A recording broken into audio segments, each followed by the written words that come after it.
Sorry to keep you waiting. Obviously, we had a elite celebration in the locker room once we were able to get everyone off the field as well.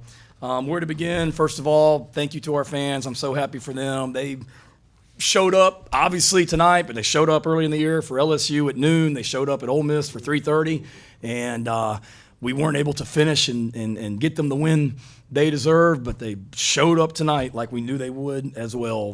They did all week. Leading up to this thing, and that place was rocking from the time we got here from the hotel all the way through the game. They had an impact on the game, and I'm so happy for our fans because of how they deserve this and are a true 12th man for us as well out there with the impact they make. And then just so happy for our players, especially our seniors. The guys that after last season and the disappointment of finishing 5-7 easily could have bounced and gone somewhere else, whether it be leave early for the NFL, whether it be transfer somewhere else, and they hung in there with us for nights like this. And I'm really freaking happy for them. Guys like Tonka and Boogie and Luke and Vershawn, I mean, on and on and on. All these guys that have been here for a long time, and you know, Nicky Manwari probably could have gone anywhere in the country last year as a transfer, and certainly had offers illegally, but decided to come back, and on and on and on. O'Donnell, just so many guys, and that came in here for nights like this as well. And I've got great respect for Coach Elko and that team. Like I told him after the game, if you're going to win against Texas A&M, like, you have to beat them. They don't beat themselves. They had turned the ball over, I think, 3 times in 5 SEC games coming into tonight. They were number one in the offense, number one in the league in rushing the ball. They were number one in rushing defense. They were number one in turnover margin in SEC games.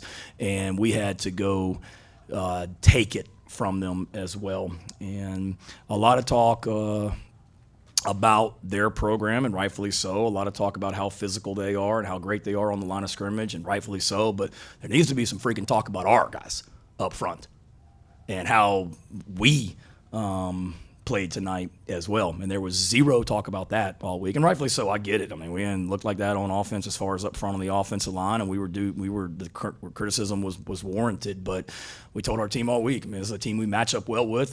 They believe in the same things we do. The identity of their program, and we're a pretty freaking physical team around here too. And we showed that tonight to be able to.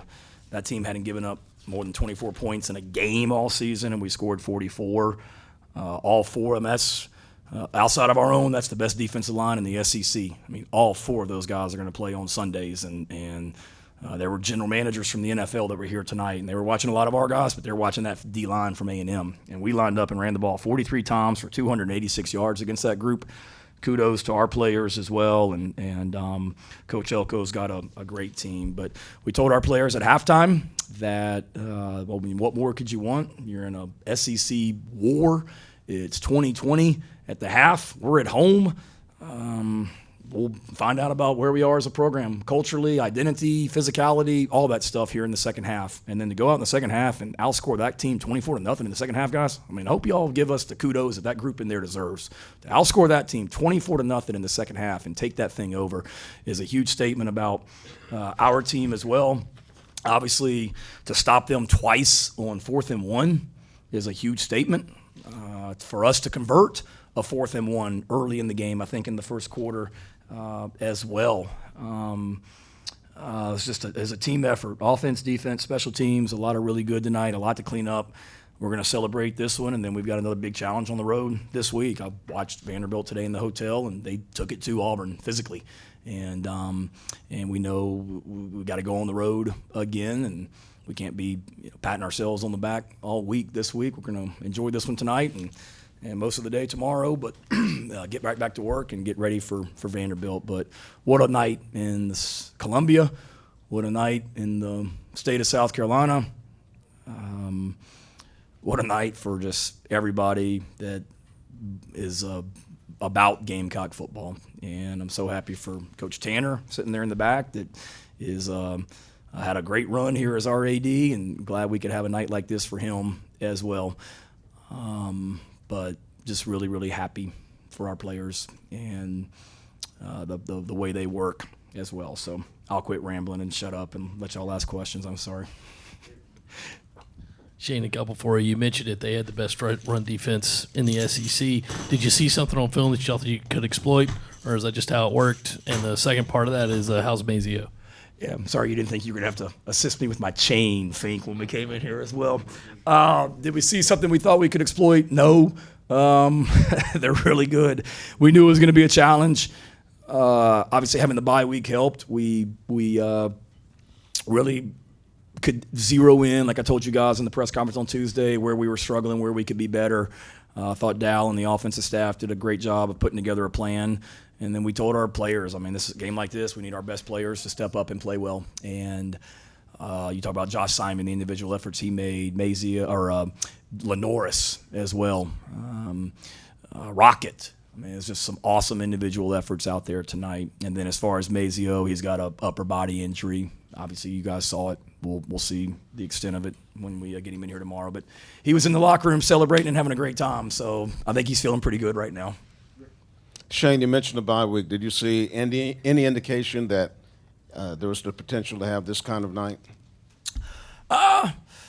Did I think that we would necessarily line up and run for 286 yards, have 530 yards of offense, and score 44 points against them and not give up a sack?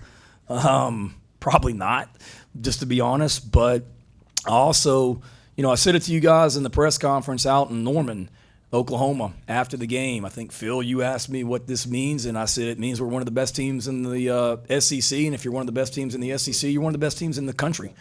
And when we're playing in all three phases like that, we are. But certainly when you look at the bye week, Rick, it was, where can we be better personnel-wise? We didn't really do anything different personnel-wise. Schematically, there were a couple more things tonight. The quarterback run game a little bit would be maybe a new addition. But other than that, it was just getting right back to work and building on what we did in Oklahoma, defensively, special teams-wise, and offensively. Oh, sorry, John. What changed with the offensive line tonight? You talked about their physicality. That's something that y'all have tried to be all year. But how did it manifest itself? Was it some of the changes schematically?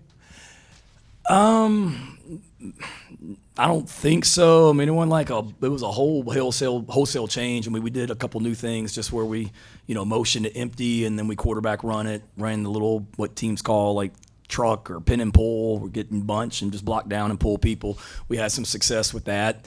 I thought we did a good job tonight of lining up and not necessarily looking to the sideline and Dow calls to play, but Lenorris doing a great job of getting to the line of scrimmage. We've got a couple options that we can do based on what they line up in and just getting ourselves in the most advantageous play because nobody had run the ball against these guys, and we knew there were going to be some ugly runs and ugly plays. So I don't think it was anything necessarily schematically. I think our guys I think I told you guys when we went to Oklahoma, there was a mindset of enough's enough. And we went out there of not finishing games and losing. And we went out to Oklahoma with that mentality. And I thought the offensive line was that way as well. They came out on Tuesday, just the way we started practice with some physical stuff at the beginning of practice and with one-on-one, just physical old school football that my dad would be proud of and team run where it's one offense versus one defense. And just early on Tuesday morning, within the first 10 minutes of practice, it was kind of like, ooh, like if we can maintain that intensity, we're going to wear these guys out. And there was a lot of really good tonight, no doubt. Shane, two-part question for you. Just what is the word you use to describe the feeling of getting over that hump of, after you lost to LSU, you lost to Alabama, you finally get that win that you've been needing or wanting?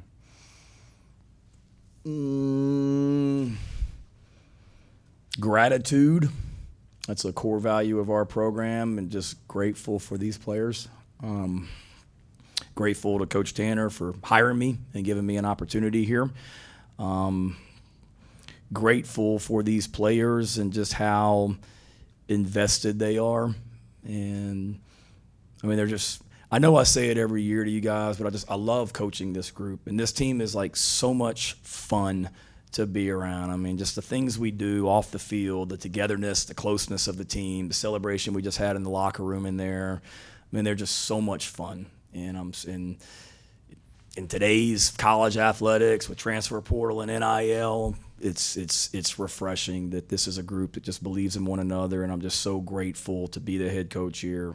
So grateful to get over the hump, as you say, and have a win like this, and so grateful to get to coach these guys, and grateful to see the smiles on their faces in the locker room. Is there one key difference that you kind of noticed in the way you guys were actually able to finish this game compared to the other two games?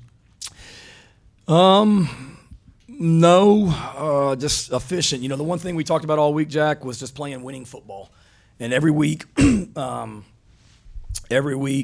we have our plan to win that never changes. Run the ball, stop the run, win the turnover battle, win the explosive play battle, play smart football, dominate the fourth quarter. That never changes.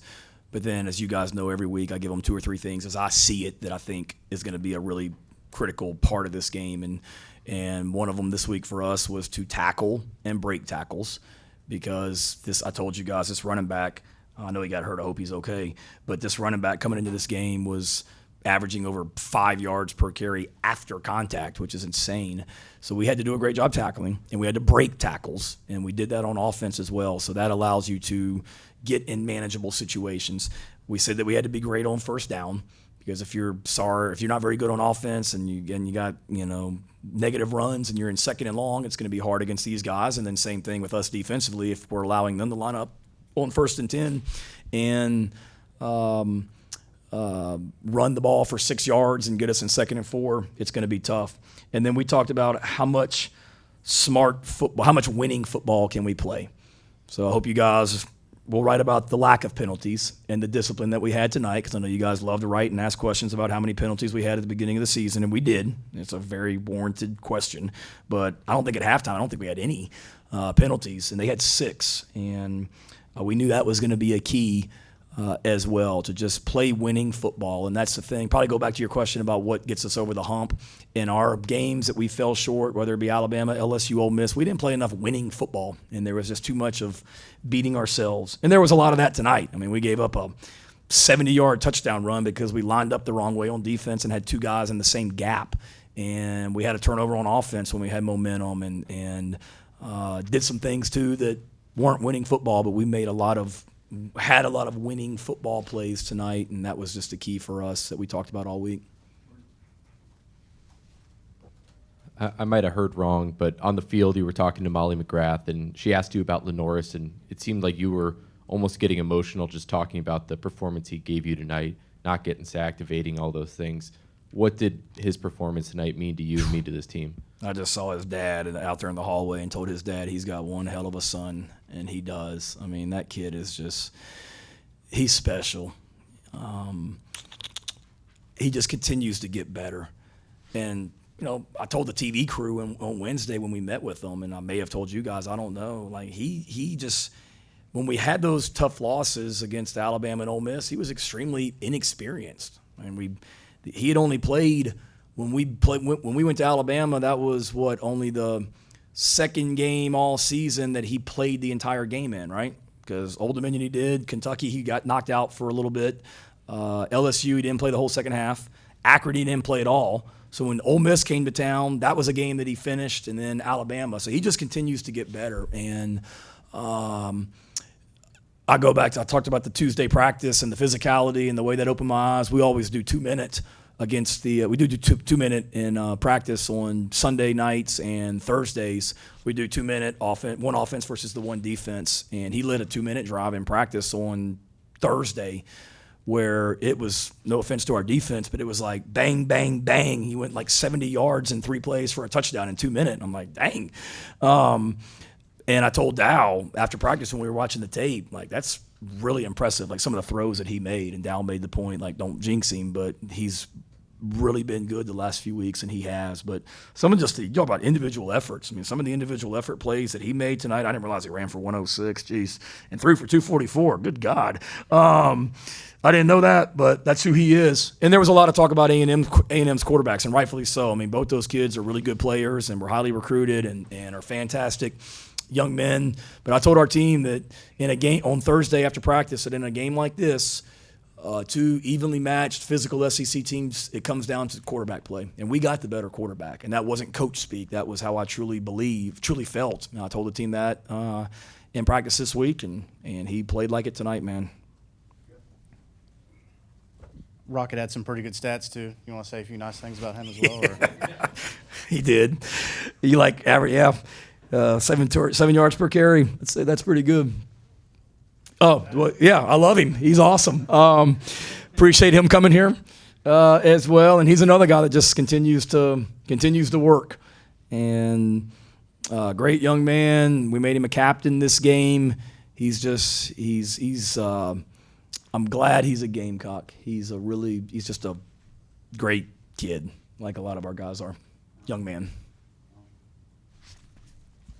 You briefly mentioned the 2 4th-and-1 stops, but first drive of the game, first drive of the second half of things. Is there anything you saw in those 2 plays that were similar, or what do they do for your team other than just Debo Williams making 2 really good plays? Which the 2 short The yards? 2 4th-and-1 stops Yeah. you guys had. I just saw Debo make the one, the first one. Would they sneak it on the first one? Yes. Yep. Just great line of scrimmage, domination as for sure, and then Debo making a great play on that one. But that's big. I mean, against that team, that offensive line's really good. The running backs are really, really good. I'll have to look at the tape and give you a better answer tomorrow on the teleconference. But just guys making plays and getting off blocks. Sorry to make you say more nice things about Rocket, but so he fumbled, and then he has touchdown after touchdown after that. One, was that even mentioned at all, that kind of like using it as an example for just a goldfish memory? And if not, do you think that's just a natural reaction to your players, maybe the younger ones, looking at Rocket as an example of how to react to a mistake on the field? Yeah, I didn't say a word to him about it. He came off the field, and I was like, he knew. I mean, he's an older guy, and he's been really good. And you think about him carrying the ball 20 times tonight. That's a physical defense that we played. I mean, really physical. And there were plenty of opportunities for that ball to come out. And we spent a lot of time on ball security, and nobody felt worse about it than he did. But it was absolutely just a, don't do it again type moment as well. But I didn't worry about Rocket. Obviously, it was tough because we were up 14-3, I think, at that point, and we had just gotten the first down, and we were going in to score to maybe make it 21-3. So it came in a tough time. But those are going to happen, and we talk all the time as a team about having each other's backs. Offense, defense, special teams. Something happens, defense, you got to have our backs. Something happens, defense, offense, you got to have our backs, and then special teams as well. Hey, Coach, we talked about earlier this week the cliche, November to remember. Yep. What can a win like this do for a team that has been so close all season long to help propel them through the back half of the season? Yeah, I told the team in there, we said they'll remember November, and this is a great start for sure, but we got a lot of work to do. We've got 4 games left now, 5 straight to finish the year, so I would hope that we continue to get better each week as a team. Like I said, we got a big challenge in Nashville next Saturday. Up there as well against a really good team, and that's just got bowl eligible today, I think, with their 6th win. But for sure, for us, it's just continue to get better. And we've always been a team since I've been the head coach here that we've played our best football in November. There's a lot of reasons for that, and tonight was a huge step, but it better not be the pinnacle. We need to continue to get better, and because we got a lot of football left here this season as well. Coach, in that second half, defensively, you guys didn't give up hardly anything in the run. Were there any adjustments that had to be made, or maybe I guess a message in terms of matching physicality once the offense scored to be able to just preserve that lead and keep them from moving? Yeah, no, you talk about what Dow and the offensive staff did throughout the night. I thought Clayton and the defensive staff did a really good job at halftime, because at halftime, they were frankly, they were moving the ball on us, and we weren't getting a lot of pressure on the quarterback. And we changed some things, tweaked a little bit of things, coverage-wise. We did some stuff tonight, as you guys saw, where we, tried to get some bigger people out there where I think the first play of the game, if they were in 2 tight ends, 12 personnel, we had 3 true linebackers in the game, Bam, D-Knight, and Debo. So we did a little bit of that tonight just to try and get bigger people out there.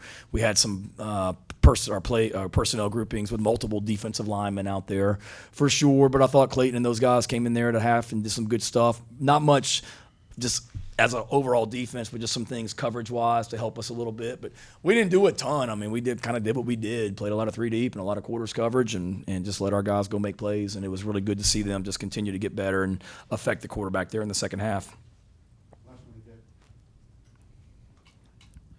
I promise not to ask any questions about faking injuries tonight, though, but just wanted to find out and get your thoughts about you were able in both halves to take that first drive, have a great drive for a touchdown, then turn around and follow it up with a great defensive 4th and less than a yard. Stops there which led to other points too. But can you talk a little bit about that? Yeah, huge. Certainly they won the toss and deferred, so our offense goes out there, and anytime we're able to take the ball down the field and score, we've been pretty good around here when we score first. And then to be able to, just play complementary football. Offense at halftime, like I said, we told our guys that we'll find out a lot about our team, our program here in the second half. Do we continue to get better? We got them right where we want them. And we did a great job of starting the second half, getting a stop and getting a score and getting a lead right there as well. So just proud of our guys, the way they finished. And like I said, we talked all week. We just got to finish, and that's what we told them at halftime. Here we are. It's 2020. It's a war. We're throwing punches back and forth. It's a battle. 2 really good teams going at it. And now the key for us is going to be to finish, and they absolutely did. Thank you, Coach. Yep. Thank you, guys. Somebody gave it to me during the field storming. And I was like, I can't take your chain, man. Like, keep it. He's like, no, I want you to have it. I'm like, no, seriously, keep it. And he's like, no, I want you to have it. So here's my chain. Thank you to whoever gave this to me out on the field.